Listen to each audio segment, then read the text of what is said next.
కృపాభరితుడైన మా దేవ, లోకరక్షకుడైన మా ప్రియ పరలోకపు తండ్రి, మీ అపారమైన ప్రేమను బట్టి మిమ్మల్ని స్తుతించి కీర్తించి మహిమపరుస్తూ ఉన్నాను. మాకు మీరు చాలిన దేవుడు, అద్భుతములు, ఆశ్చర్యాలు, మహత్కార్యాలు చేసిన దేవుడు.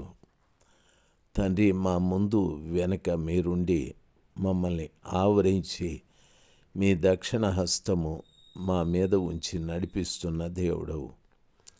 తండ్రి, మా జీవితాలలో గత సంవత్సరాన ఎన్నో కార్యాలు చేశారు.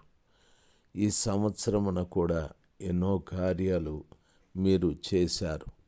మాకిచ్చిన వాగ్దానం, మా కొరకు దేవుడు గొప్ప కార్యములను చేశాడు. మా కొరకు గొప్ప కార్యాలను చేశాడు. తండ్రి, మా కొరకు చేసిన ఆ గొప్ప కార్యాలు ఏమిటో దయచేసి మాకు తెలియపరచమని ప్రార్థిస్తున్నాను. ఎంతైనా నమ్మదగిన దేవుడు మీరు. మీరే కనికరాన్ని చూపెట్టి మీరు చేసిన గొప్ప కార్యాలు చూసే నేత్రాలు మా అందరికీ దయచేయండి. సమస్త ఘనత మహిమలు మీకే. యేసు ప్రభుల వారి నామంలో ప్రార్థిస్తున్నాను తండ్రి, ఆమెన్. జనవరి మాసం 11వ తారీఖు 2025 శనివారం. ప్రియులారా, మొదటి దినవృత్తాంతాల గ్రంథము 15వ అధ్యాయం 27వ వచనములో దావీదు గురించి చెప్పబడిన విషయాలు. దావీదు సన్నపు నారతో నేయబడిన ఎఫోదును ధరించి ఉన్నాడు. ఎంత గొప్ప విషయం! ఆర్భాటము చేచు, కొమ్ములు బూరలు ఊదుచు, తాళములను పట్టుకుని, స్వరమండలములు సితారాలు వాయించుచు యెహోవా నిబంధన మందసాన్ని తీసుకొని వచ్చారు.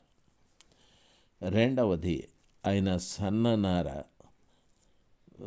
నారతో నేయబడిన ఎఫోదును ధరించాడని వాక్యము సెలవిస్తుంది. రెండవది, ఆయన 16వ అధ్యాయం 3వ వచనములో ఆయన యెహోవా నామమున జనులను దీవించాడు. ఆయన ఇశ్రాయేలీయులలో పురుషులకు స్త్రీలకు ఈ రీతిగా పంచిపెట్టాడు. రొట్టెను, భక్ష్యమును, ద్రాక్ష పండ్ల ఆడని పంచిపెట్టాడు. మూడవది, సేవ చేయొచ్చు. యెహోవా మందసం ఎదుట తాను సేవ చేస్తూ వచ్చాడు.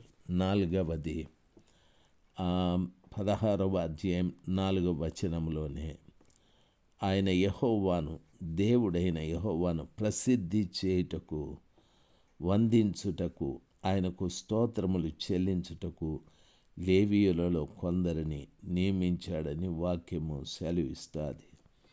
సర్వశక్తిమంతుడైన దేవుని ఇంతగా దావీదు గారు ఆత్మలో ఎదుగుతూ మనందరికీ మార్గదర్శిగా ఉన్నాడు. ఈ రోజున సామాన్యమైన ప్రజలేమి, ధనవంతులేమి, గొప్పవారు, ప్రభువులు దేవుని సన్నిధానంలోకి రావటానికి జంకుతూ ఉంటారు, సంకోచిస్తూ ఉంటారు. అయితే వినవలసిన సమాచారం, మహోన్నతుడైనటువంటి దేవుణ్ణి మనము దావీదులాగా మహిమపరిచేటట్టుగా ఉండాలి. ప్రియులారా, వాక్యం ఈ రీతిగా సెలవిస్తుంది. వారిలో ఆసాపు అధిపతి జకర్యా అతని తరువాత వాడు అని ఇవన్నీ కూడా నిర్ణయించాడు.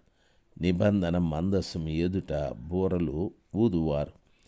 ఆ దినమందు యెహోవాను స్తుతి చేయు విచారణను ఏర్పరిచి దావీదు ఆసాపు చేతికిని అతని బంధువుల చేతికిని దానిని అప్పగించాడు. ఆ స్తుతి విధమేదనగా, యెహోవాకు కృతజ్ఞత స్తుతులు చెల్లించు. ప్రియులారా, యెహోవా ఆ స్తుతి విధమేదనగా, యెహోవాకు కృతజ్ఞతాస్తుతులు చెల్లించుడి. ఆయన నామమును ప్రకటన చేయుడి. ఆయన కార్యములను జనములలో తెలియచేయుడి. ఆయనను గూర్చి పాడుడి, ఆయనను కీర్తించుడి. ఆయన అద్భుత క్రియలన్నింటిని గూర్చి సంభాషణ చేయుడి. ఆయన పరిశుద్ధ నామమును బట్టి అతిశయించుడి. యెహోవాను వెదకువారు హృదయమందు సంతోషించుదురుగాక. భక్తుడు చెప్తున్న మాట, ఆయన పరిశుద్ధ నామమును బట్టి అతిశయించండి. 16వ అధ్యాయం 10వ వచనంలో యెహోవాను వెదకువారు హృదయమునందు సంతోషించుదురుగాక అని వాక్యము సెలవిస్తుంది. ఈ రోజున చాలామంది దేవుణ్ణి వెదికేవారు అరుదైపోయారు. మందిరాలకు వచ్చి ఎవరెవరినో వెతుకుతూ ఉన్నారు. నేను మరలా ఈ మాటలు చెప్తే బాగోదు. చాలామంది సేవకులను వెతుకుతూ ఉన్నారు. వారెంబడి పరిగెత్తుకుంటూ వెళ్తూ ఉన్నారు. సేవకులు కూడా మందిరానికి వచ్చిన బిడ్డలకు చెప్పాలి, మేము కాదు ముఖ్యం, దేవుడు ముఖ్యం. మమ్మల్ని వెదికితే ప్రయోజనం లేదు, దేవుణ్ణి వెదకండి అని చెప్పడం లేదు. ఈరోజున ప్రభు పిల్లలైన మీకు నా మనవి, ఒకవేళ దైవ సేవకులుగా మీరు చేస్తూ ఉంటే సేవ, దేవుని పిల్లలుగా అందులో నుండి మీరు విడిపించబడి ఆరోగ్యవంతులుగా కనిపించాలి.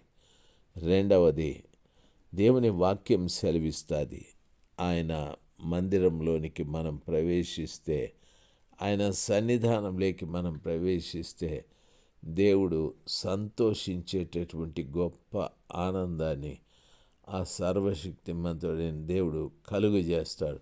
కాబట్టి దేవుని మందిరంను ఆస్వాదించటానికి ప్రభుకి కావలసినటువంటి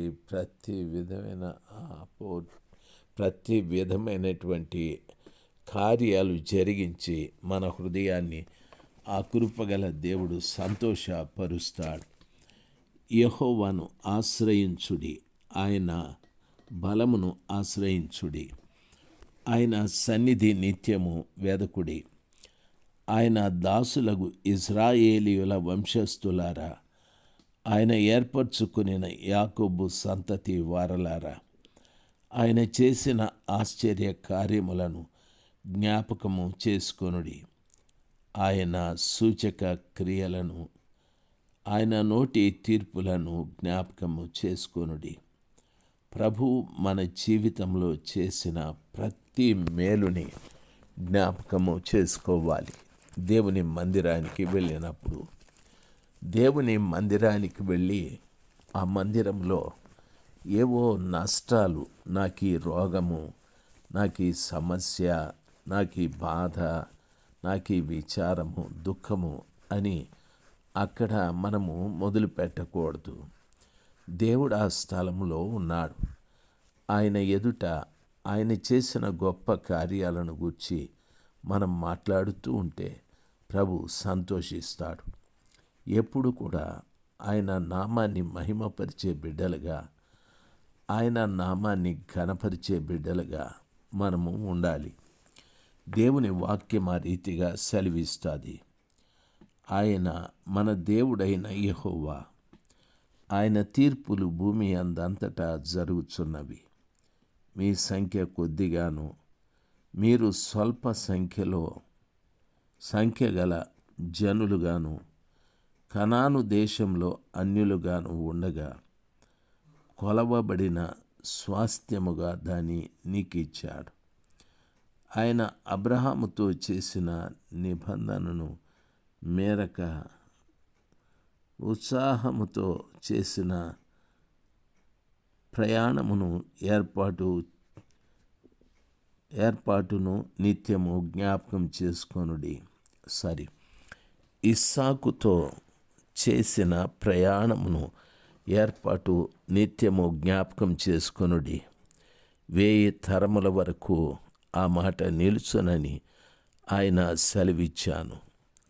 యాకోబు యొక్క కట్టడగాను, యాకోబునకు కట్టడగాను, ఇశ్రాయేలునకు నిత్య నిబంధనగాను ఆయన మాటను స్థిరపరిచి ఉన్నాడు. వారు జనము నుండి జనమునకును, రాజ్యము నుండి రాజ్యమునకును తిరుగులాడుచుండగా నేను అభిషేకించిన వారిని ముట్టవలదని నా ప్రవక్తలకు కీడు చేయవద్దనియు సెలవిచ్చెను. ఆయన ఎవరినైనాను వారికి హింస చెయ్యనీయలేదు. వారి నిమిత్తము రాజులను గద్దించాడు. సర్వభూజనులారా, యెహోవాను స్తుతించండి, యెహోవాను స్తుతించండి. దేవుడు మీకు మేలు కలగజేయనుగాక. ఆమెన్. 24వ వచనము పూర్తయిపోయాది.